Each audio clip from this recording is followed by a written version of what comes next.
Hello friends, welcome to the next session on neural network.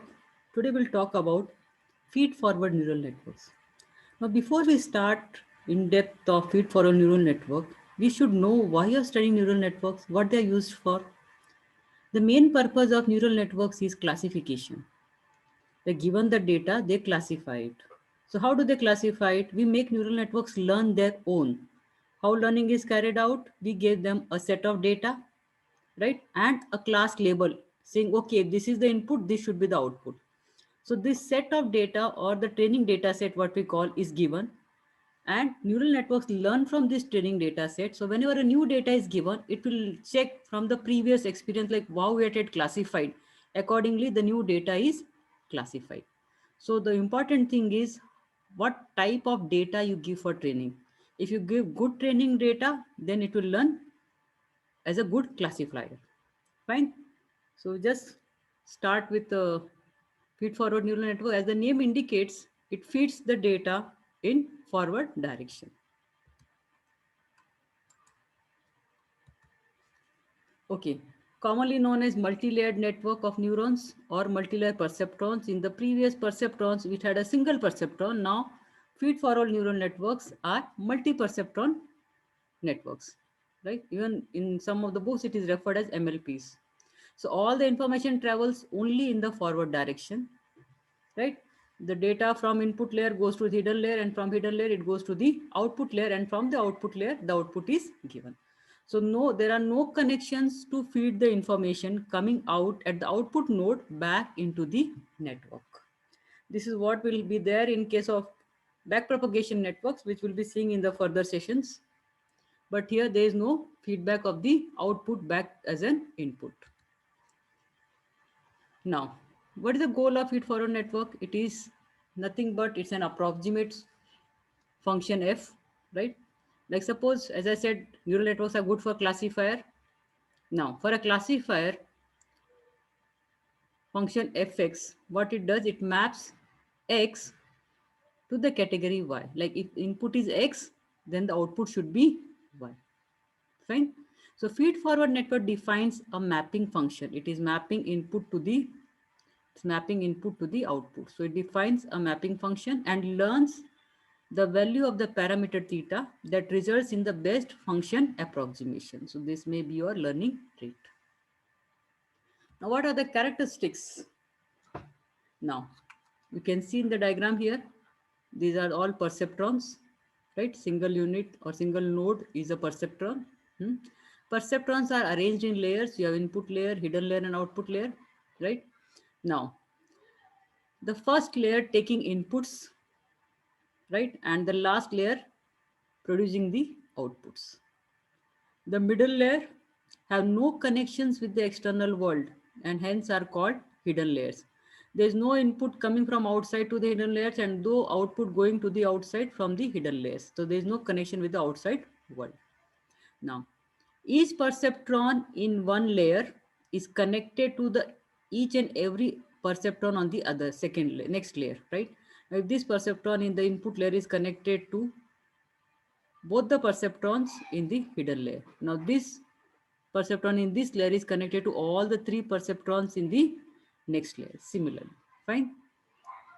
The information is constantly fed forward, right? From one layer to the next layer.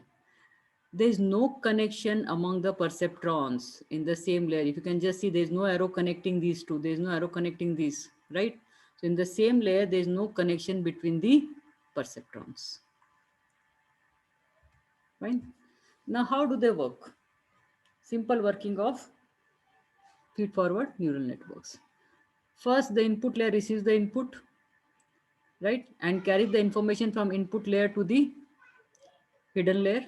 Then the hidden layer undergoes some activation functions and value is computed from the activation function, acts as input to the next layer, maybe hidden layer or maybe the output layer. Again, the output layer undergoes some activation function and the value is computed from this activation function as the final output. Every hidden layer and the output layer, every hidden layer and the output layer undergoes activation and gets output from the activation function. The concept will be more clear when we'll see the example at the end. Now, activation function. Of course, one of the important thing for a given node, the inputs are multiplied by the weights in a node and summed together. This is what is your input function. Now, this value is referred to as the summed activation of the node.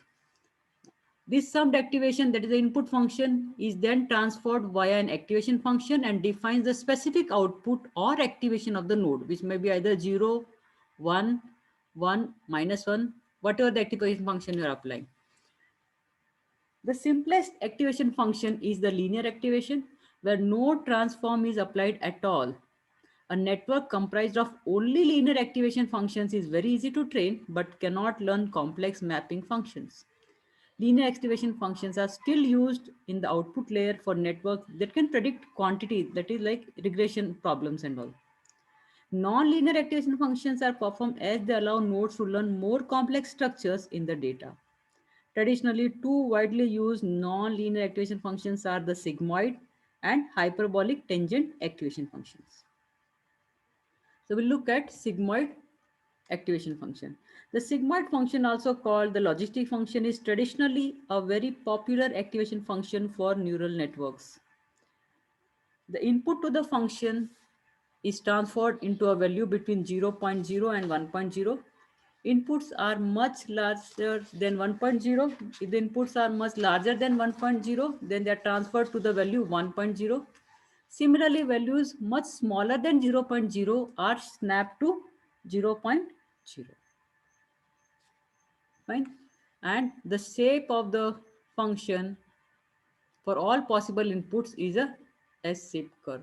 You can see this is the sigmoid function. Fine. Z is plotted. The most popular activation function in neural networks. Now, learning in feed-forward networks belongs to the supervised learning, in which pairs of input and output values are fed into the network for many cycles so that network learns the relationship between the input and the output. So what we are doing, we are giving the input as well as expected output. So what the model does, it learns mapping of input to the output, nothing but learning the relationship. So we provide the network with a number of training samples or training data set, what you can say, which consists of the input vector, there is number of inputs, and its desired output. So if this is the input, what should be the output? Let us take an example here, the classification problem. Suppose we have the points as input 1, comma 2 is the input, and what is the expected output? 0, comma 0. You have the input 1, comma 3, expected output is 0, comma 0. Similarly, input is 2, comma 3, then the output is 1, comma 0. For 3, comma 4, it is 1, comma 0. For 5, comma 6, it is 0, comma 1. For 6 and 7, it is,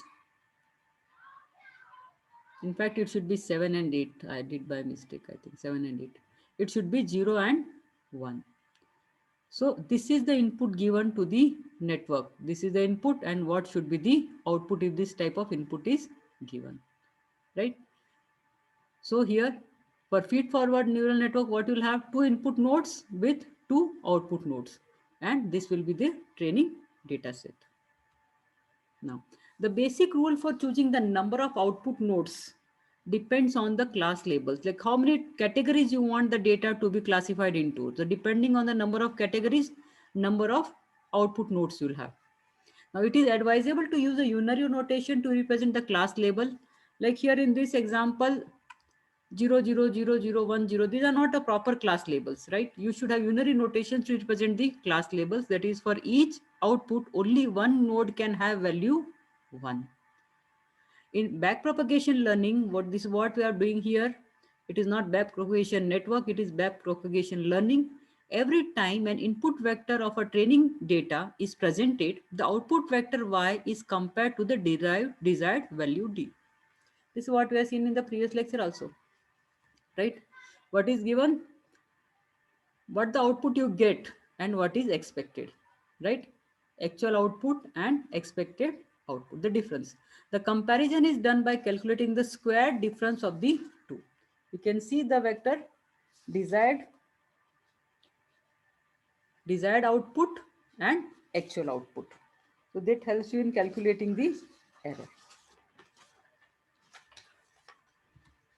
Now, the goal of backpropagation is to minimize the sum of error for all the training data so that the network behaves in the most desirable way. Fine. So what is expected? You need to minimize the error. So sum of square error should be less. Now error can be expressed in terms of the input vector I and the weight vector W and the threshold function of the perceptron. Now using the continuous function instead of the step function what we had in the previous and example, right? As the threshold function, that is nothing but the activation function, we can express the gradient of error with respect to weight in terms of weight and input. Is it fine? Now what is gradient? A gradient measures how much the output of a function changes if you change the inputs a little bit. Remember the input here, what will be changing is not the input but the weights.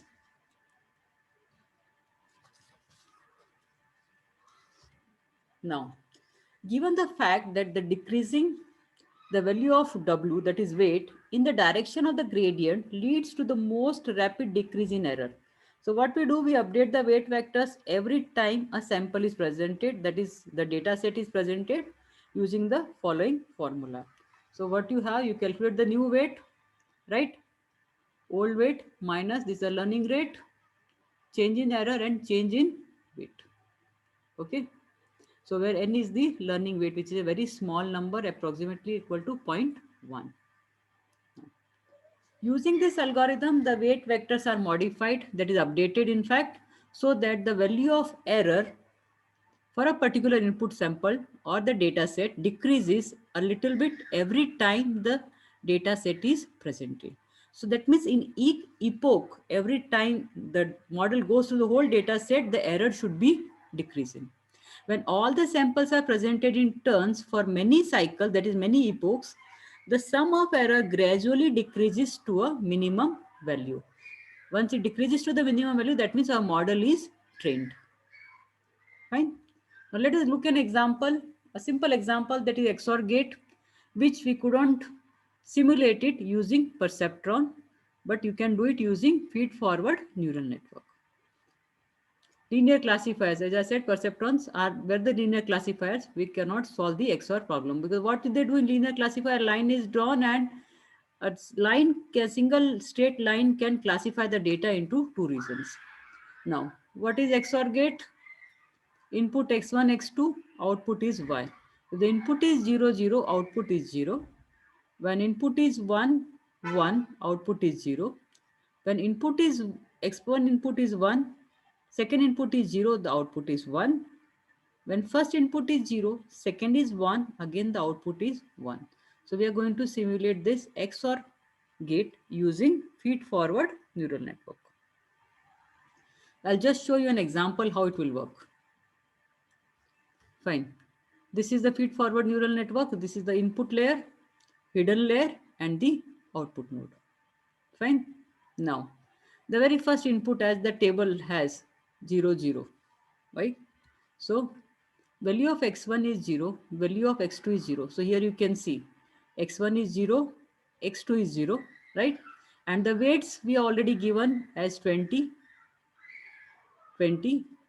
For the first input, weights are 20, 20. For the second input, weights are minus 20 and minus 20. Is it fine? And what is the bias? Bias is minus 10. Okay. For this node, bias is minus 10. So how it is calculated? We calculate the input function first. This is weight into input plus weight into input. This is x1, this is x2, w1, w2. You do the product of sum and you add bias to it. Now bias is minus 10, right? So the output is approximately less than 0. So using sigmoid, we classified into the category 0. So output will be 0. Is it fine? Now, This 0 will be an input to this hidden layer. This 0 is input to this hidden node H1. If you take this example, right? Now, the second thing, if you see X2, what X2 is doing? Again, the input is X1 is 0, X2 is 0. Now, but the weights on X1 and X2 is what? Minus 20 and minus 20. So minus 20 multiplied by 0, minus 20 multiplied 0. And what is the bias function here? Bias function is 30, right? So what is the input output generated is, because it is plus 30, it is greater than 1. So we say it predicts 1. Is it fine? Now, the input for H1 and H2 is 0 and 1. Is it fine? The input for H1, like X1 is giving the input as 0 and X2 is giving input as 1 to the hidden nodes H1 and H2. So the input for H1 and H2 is 0 and 1. Okay. Now, at the hidden layer, right, the input is, now H1 is giving 0, H2 is giving 1. So it is, the weights associated is 20. Both the hidden layers nodes have 20 as the weight associated. So 20 into 1 plus 20 into 1. And what is the bias? Bias is given as minus 30, right? So what is the output generated? 0. Is it fine? The output generated by Y will be 0. That means when the input is 0, 0, output is 0. This is what is expected in this. When X1 is 0, X2 is 0, output should be 0. Similarly, if you take the second here, if the input is 1, X1 is 1, X2 is 1, right? Weights are already fixed 20, 20. Bias is minus 10. So the output generated, because it is 20 into 1 plus 20 into 1 minus 10, the output generated is more than 1. So it is, the output will be 1. Similarly, here it is minus 20. You can see, right? Minus 20 into 1, minus 20 into 1. This is our input for X2, right? And bias is plus 30. But this is minus 20, minus 20 and plus 30. So answer will be negative. So we approximate it to 0. Fine. Now, what is the input for the output? It is 1 and 0. So it is 1 into 20. There's a weight. Again, 0 into 20. This is a weight for this and for this. And after computing it, what is the bias here? It is minus 30. What is the output generated? 0. Fine. So when it is 1, 1, output is 0. This is what you could see. When it is 1, 1, output is 0. Could classify. Fine. Next, what we have the input as 0 and 1. Right? The input is 0 and 1. So again, this is the function what we have used. Fine. 0 and 1. So 20 into 0, 20 into 1. Bias is minus 10, we already know. So approximately it will be classified. Output will be 1. Again, 0 and 1 is the input. Minus 20 are the weights. We already know here. Bias is plus 30, right? So output is again approximated as 1. Now taking this 1 and 1 as input from the hidden layer, what it will be, again the weights are 20, 20. So it is 20 into 1 plus 20 into 1. Bias is minus 30. So again, the output will be approximated to 1. So we see here when the input is 0, 1, output is 1. This is what the table says. When the input is 0, 1, output is 1. Fine. Similarly, the last one, the weight into the input, that is 1. Weight into input, that is 0. 1, 0 is the input. Minus 10 is the bias. It again approximates to 1. This again also approximates to 1. Now, 1 and 1 is the input from your hidden layer and the activation is applied here. What you get? At the output, 20 into 1, that is weight into input plus weight into input minus bias. So again, it's approximated as 1 because you get a positive number there. Is it fine? So you can see 0, 0 is classified as 0, 1, 1 is 0, 0, 1 is 1, and 1, 0 is 1. The simple example of feed-forward neural network. Now here, remember, I have not talked about the updation of the weights. I have directly given the weights and the bias. Because in the previous lecture, we have already seen how the weights are updated, how what is the update rule for the weights. Now, the assignment for you all is you need to implement this XOR gate in Python using that Jupyter notebook and submit the assignment on the Google Classroom. Any questions, any doubts you all have, you all can post it in the comment. Otherwise, you all can mail me. I hope feed-forward neural network is a bit clear. Read more and more. There are lots of good data available on the internet. Make use of it. There are good books also on AI, which will help you. Okay. Thank you. Stay home. Stay safe.